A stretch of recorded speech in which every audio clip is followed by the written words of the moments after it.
아트자우로 한번 인사해 보겠습니다. 잘 오셨습니다. 함께 인사하겠습니다. 한 번 더 인사하겠습니다. 사랑합니다. 감사합니다. 축복합니다. 네, 여러분께서 기도해 주신 덕분에 휴가 잘 다녀왔습니다. 네, 모교에 가가지고 예배도 드리고 저희 부모님 만나고, 저희 부모님을 만나면 항상 저희 부모님하고 저하고 같이 있으면 항상 옆에 계시는 분들이 항상 하시는 말씀이 있습니다. 아버지를 똑같이 닮아 있다라고 항상 똑같이 이야기하시는데, 보신 분들은 알 겁니다. 중고등 교사 선생님 몇 분은 아마 보셨을 텐데 똑같은 말을 하시더라고요.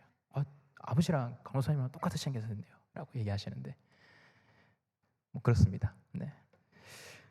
우리는 종종 신앙생활을 거룩해지기 위한 어떤 연습, 훈련이란 말을 많이 하죠. 훈련소처럼 신앙생활을 그렇게 여길 때가 참 많습니다. 죄를 짓지 않으려고 이를 악물고, 때로는 조금 더 선한 사람이 되기 위해서 애를 쓰면서 안간힘을 쓰면서 그렇게 살아갑니다.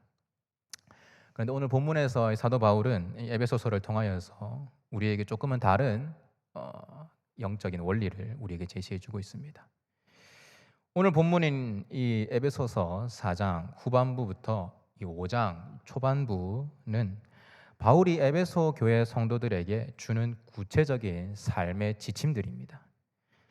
당시 에베소는 쾌락과 우상 숭배, 마술과 이 영적인 두려움이 가득했던 타락한 도시였습니다.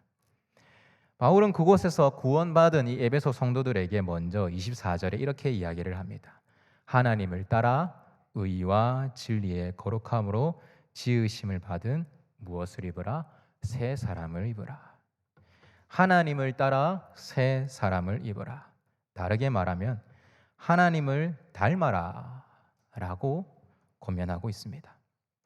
닮아라, 닮음. 이 닮음에 대한 저의 계속한 이 생각 속에서 오늘 이 설교의 말씀을 여러분과 함께 나누고자 합니다.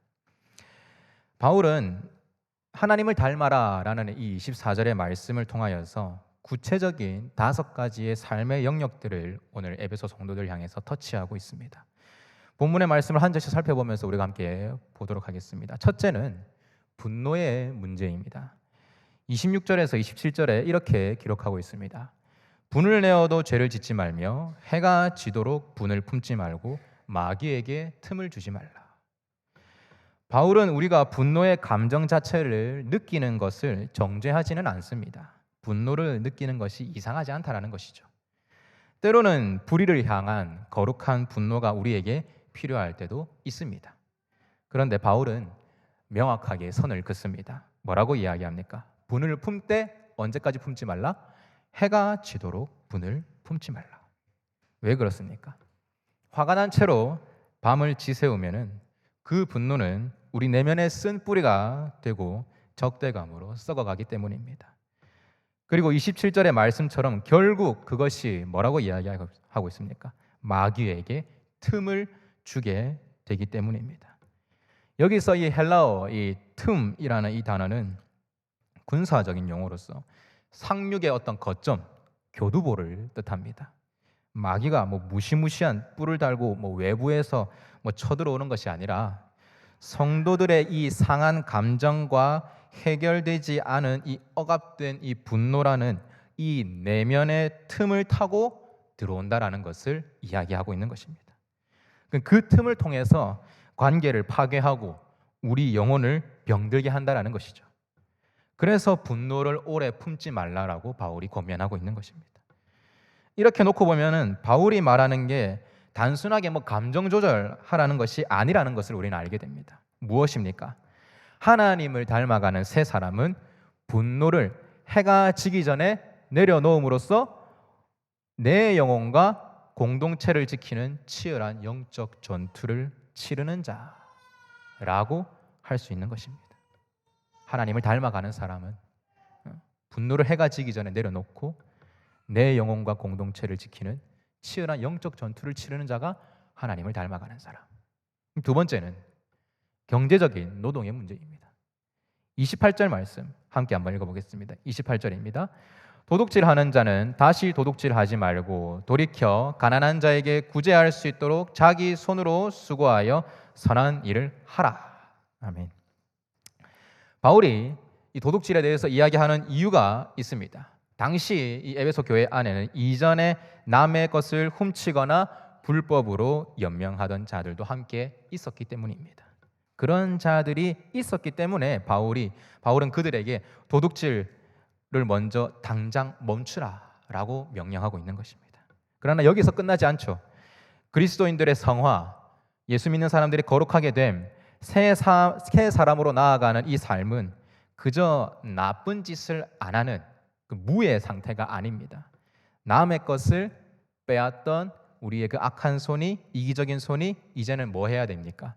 땀을 흘려서 정직하게 노동해서 가난한 자들에게 나누어 주는 그런 손으로 변화되어야 한다라는 것을 바울은 28절을 통해서 우리에게 강조하고 있습니다. 그럼 28절의 말씀을 통해서 우리에게 알 수 있는 것은 무엇입니까? 하나님을 닮아가는 새 사람의 노동의 목적은 단지 내 생계, 내 통장의 잔고를 늘리기 위함을 넘어서서 주변의 연약한 이웃을 먹이고 살리는 사랑의 통로까지 나아가야 한다는 것을 바울이 이야기하는 것입니다. 계속해서 하나님을 닮아가는 이 새 사람을 입으라에 대해서 구체적인 것을 바울이 이야기해주고 있는 것입니다. 하나하나씩. 그래서 또 넘어가서 세 번째는 그럼 무엇입니까? 언어 생활입니다. 세 번째는 언어 생활입니다. 29절 말씀에 이렇게 기록하고 있습니다. 무릇 더러운 말은 너희 입 밖에도 내지 말고 오직 덕을 세우는데 소용되는 대로 선한 말을 하여서 듣는 자들에게 은혜를 끼치게 하라. 29절 말씀에서는 바울이 더러운 말을 입 밖에 내지 말라라고 이야기하고 있습니다. 여기서 말하는 이 더러운 말은 어떤 썩은 고기나 상한 과일에서 나는 악취를 의미합니다. 다르게 말하면 남을 깎아내리고 비방하고 상처 주는 말들은 우리 입에서 뿜어져 나오는 마치 썩은 냄새와 같다라는 말을 의미합니다. 29절에서 바울은 그런 말은 어떻게 하지 말라? 입 밖에도 내지 말라. 입 밖으로도 내지 말라고 엄중하게 경고하면서 그 대신에 뭐 하라고 바울이 권면하고 있습니까? 덕을 세우고 은혜를 끼치는 말을 하라라고 권면하고 있습니다. 이것을 통해서 우리가 알 수 있는 것은 무엇입니까?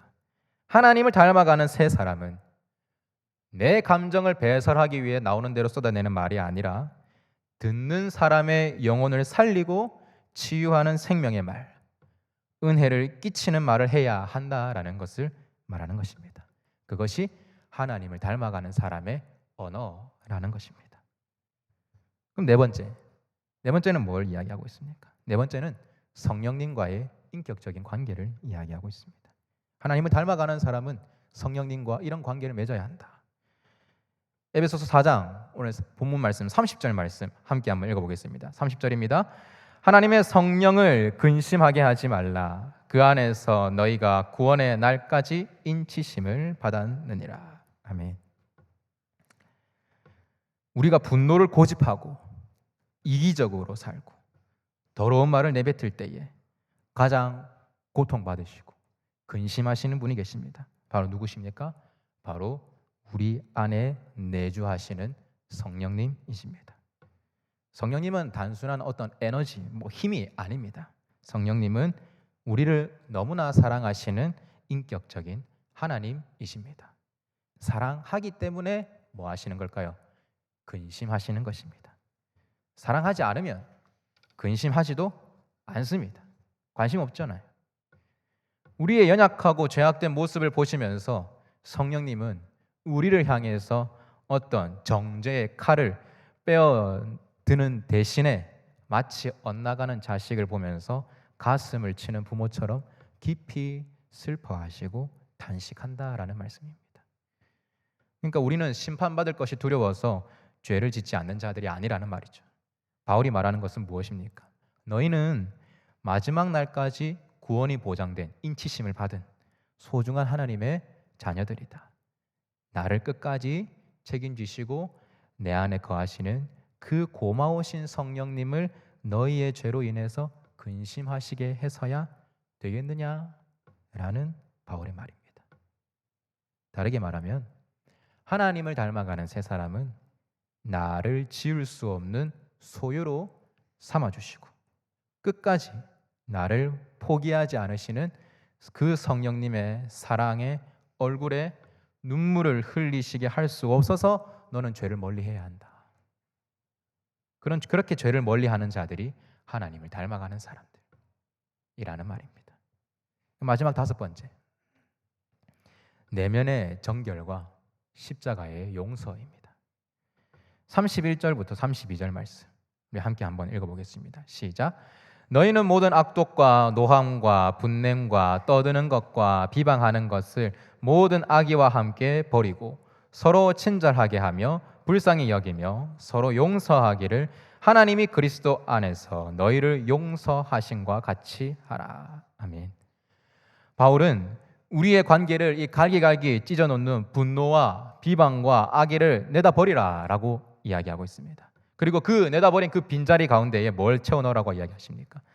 친절함과 불쌍히 여김, 긍휼, 그리고 용서를 채워넣으라 라고 말합니다. 그런데 그 용서의 기준이 무엇입니까? 하나님이 그리스도 안에서 너희를 용서하심과 같이. 내가 저 사람보다 조금 더 성품이 더 좋아서, 내가 저 사람보다 조금 더 나아서 용서하는 것이 아닙니다. 십자가에서 당신의 아들의 생명을 찢으시면서까지 나 같은 죄인을 향해서 쏟아부으신 그 크신, 그 놀라우신 그 용서를 내가 먼저 받았기 때문에 나에게 상처를 준 형제와 자매를 그 십자가의 자매를 향해서 그 십자가 용서의 은혜를 흘려보내라 라는 것을 이야기합니다. 무엇을 이야기하는 것입니까? 하나님을 닮아가는 새 사람은 분냄과 비방과 악의가 아니라 십자가의 은혜를 기억하면서 친절과 긍휼과 용서를 베풀어야 한다 라는 것을 이야기합니다. 자, 우리 하늘씀 성도 여러분, 여기까지 이 말씀을 들으시면서 마음이 어떠십니까? 하나님을 닮아가기 위해서 내가 새 사람을 입기 위해서 오늘도 내가 행해야 할 것들이 이러이러한 것들이구나. 오늘도 지켜야 할 숙제들이 나에게 있구나. 화도 내면 안 내고 남을 위해서 뼈 빠지게 일해서 경상도 사투리로 쇠가 빠지게 일해서 구제해야 하고 선한 말만 해야 하고 심지어 나를 찌르는 그 원수 같은 사람도 십자가의 사랑으로 용서해야 하구나 라고 생각하지는 않습니까? 솔직히 말씀드리자면 우리의 힘으로는 단 하루, 아니 단 한 시간도 이 5가지의 문제들, 이 5가지의 영역들을 우리는 말씀대로 완벽하게 살아낼 능력이 있습니까? 저는 없다고 생각을 합니다. 오늘 이 예배당 문을 향해서 오늘 말씀 듣고 그렇게 살아야지 하고 문을 열고 나가는 그 순간 오만 유혹이 다 나올 겁니다. 바로 넘어지게 되는 우리의 모습들을 우리는 너무나 심심치 않게 자주 보게 됩니다. 오늘은 절대로 화내지 말아야지. 오늘은 아이들한테 짜증내지 말아야지. 그런데 집에 가면 나도 모르게 나오는 잔소리, 짜증. 결심하지만 우리는 너무나 쉽게 무너집니다. 어떤 도덕적인 의지력으로 우리 자신을 내가 바꾸려 한다면 우리는 결국 지쳐서 쓰러지거나 때로는 설령 내가 그걸 잘 지켜냈다고 한다 할지라도 그거는 내 의가 되어서 남을 정죄하는 바리새인이 되고 말 것입니다. 그런데 사도 바울은 어떻게 보면 이 5가지 숨막힐 듯한 이 율법적인 명령의 끝자락에서 5장 1절과 2절에서 너는 이렇게 해야 한다. 그러므로 라고 이야기하면서 그것을 어떻게 해야 하는지에 대한 방법을 이야기해 주고 있습니다. 5장 1절에서 2절 앞부분까지 제가 읽어드리겠습니다. 그러므로 사랑받는 자녀같이 너희는 하나님을 본받는 자가 되고 그리스도께서 너희를 사랑하신 것 같이 너희도 사랑 가운데서 행하라. 바울은 너희가 이렇게 노력해서 하나님을 본받아야 진짜 하나님을 닮아가는 자녀로 인정받는다라고 말하고 있지 않습니다. 순서가 다릅니다. 너희는 뭐라고 이야기합니까? 너희는 이미 사랑받는 자녀다. 그러니 아버지를 자연스럽게 본받는 자가 될 것이다 라고 바울이 선포하는 것입니다. 이게 여러분과 나누고 싶은 오늘 말씀의 핵심입니다. 우리가 하나님을 닮아가는 것은 여러 가지 부분들이 있겠지요. 그런데 그게 율법의 채찍을 맞으면서 억지로 내가 흉내 내려고 하는 노력의 결과가 아니라는 것을 이야기하는 것입니다. 하나님을 닮아간다라는 것은 부모의 사랑을 받는 자녀가 자연스럽게 부모님을 닮아가듯이 아버지의 사랑 안에 머물 때에 피어나는 생명의 결과라는 것을 이야기하는 것입니다. 이것을 우리의 개인의 삶의 자리에 우리가 한번 적용해 봤으면 좋겠습니다. 내 안에 분노와 어떤 미움이 치밀어 오를 때에 우리는 그때에 내가 하지 말아야지라고 주먹을 쥐는 대신에 그때 무엇을 생각해야 되냐면 십자가를 생각해야 됩니다. 직장에서 억울한 일을 당했거나 누군가의 어떤 가시돋친 말에 상처를 받아서 때론 밤잠을 설치면서 분노가 끓어오를 때가 있습니다. 내가 왜 그때 그렇게 받아치지 못했을까? 그때 속으로 나는 예수 믿는 사람이니까 참아야 해. 화내면 마귀에게 틈을 주는 거야. 라고 이걸 악물고 참아내려고 하면은 오히려 억압이 터져버릴 뿐입니다. 근데 그 밤에 잠잠히 조용히 눈을 감고 주먹을 쥐기보다 나를 향하신 그 아버지의 사랑을 한번 떠올려 보십시오. 하나님이 예수님 안에서 나를 어떻게 용서하셨지?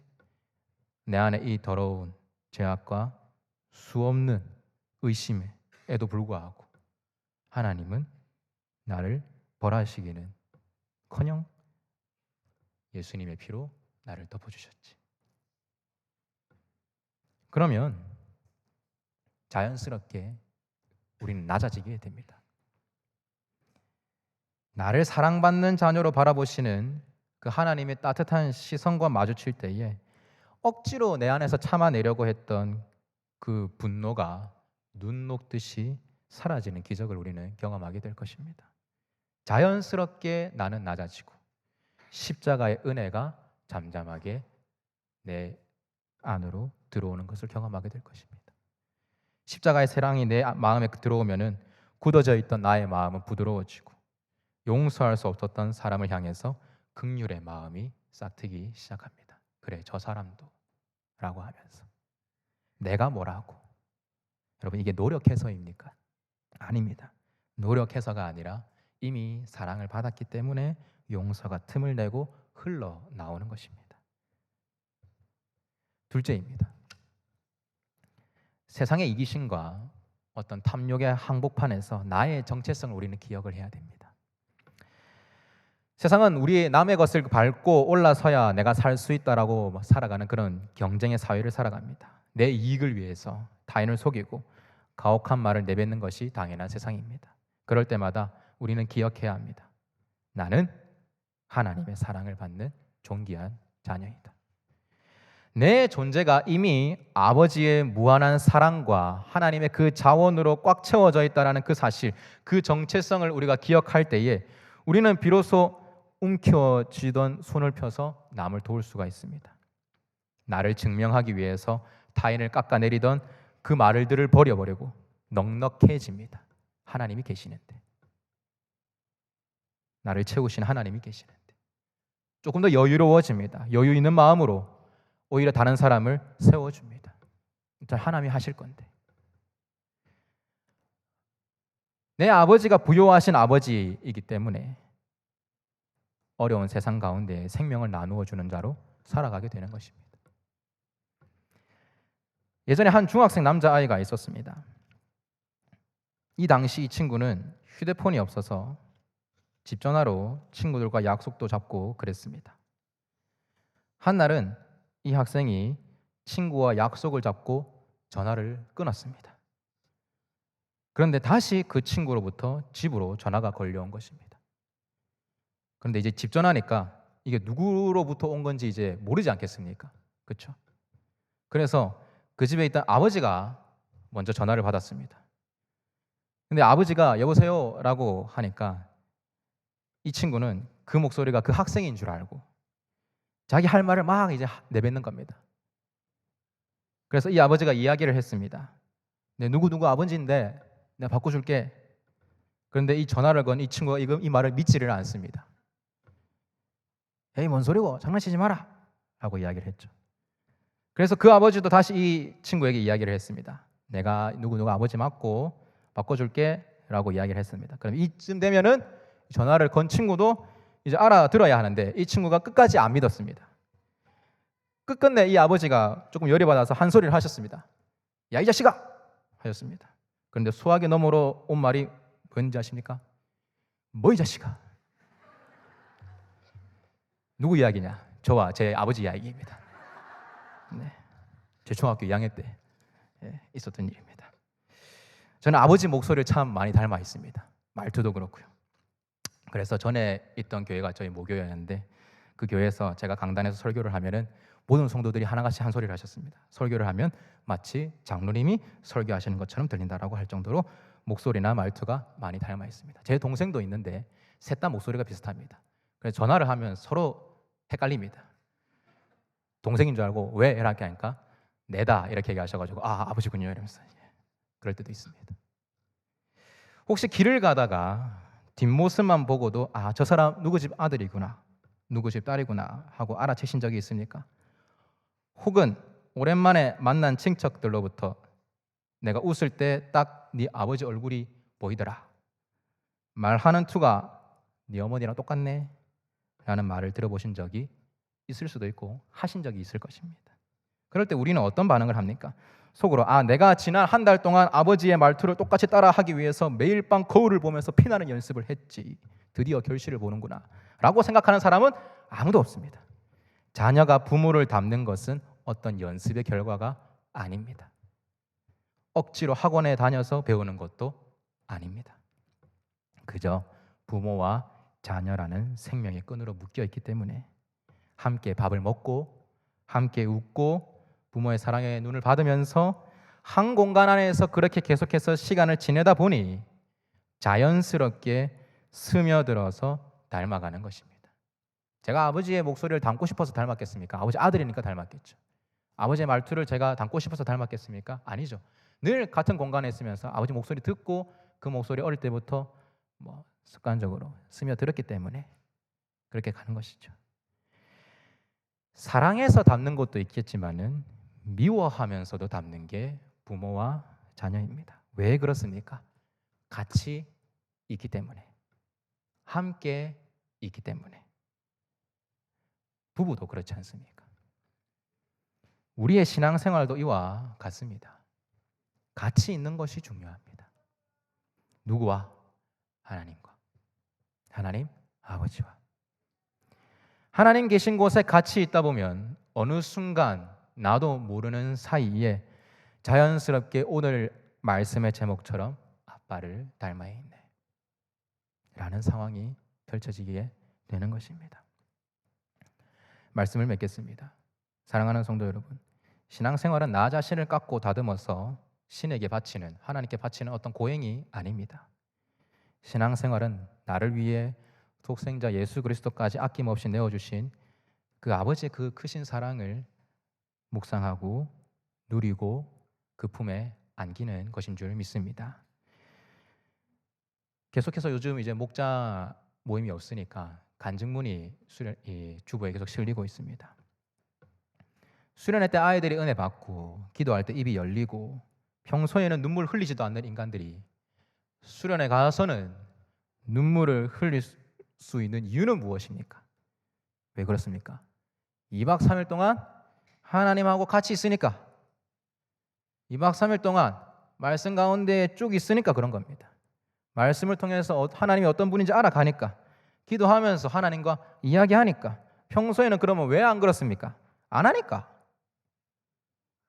같이 안 있으니까. 딴 생각하니까. 하나님 생각 안 하니까. 평소에는 하나님의 능력이 없어서 우리가 은혜 못 받습니까? 아닙니다. 평소에는 같이 안 있으니까. 평소에도 같이 있으면은 수련회 때 받는 은혜, 일상생활 속에서도 우리는 받을 수 있는 겁니다. 거룩해지기 위해서 내 스스로를 채찍질하면서 무거운 짐을 지지 마십시오. 지금 내가 하나님과 함께 있는 것보다 조금만 더 하나님과 함께 있어 보십시오. 말씀의 자리, 기도의 자리가 될 수 있습니다. 또 직장의 자리, 가정의 자리에서 순간마다 조금 더 우리가 하나님을 기억하며 함께 한다면은 우리의 신앙생활은 어제보다 오늘 더 한 단계 더 거룩해져 감을 아빠를 닮아가는 새 사람의 모습으로 나아갈 줄 믿습니다. 너는 내 사랑하는 자녀다. 내가 너를 끝까지 포기하지 않는다. 이 완벽하고 이 영원한 사랑을 우리가 좀 누리며 살아가길 바랍니다. 우리가 그 사랑받는 자녀라는 정체성 안에 우리가 푹 그렇게 잠겨 나아갈 때에 이 은혜롭고 자연스러운 변화, 생명을 빚어내는 참된 이 거룩하게 됨, 성화가 저와 우리 하늘색 모든 성도들의 남은 평생의 삶 가운데에 풍성하게 열매 맺히기를 주님의 이름으로 간절히 축복합니다. 우리 시간 말씀을 기억하면서 함께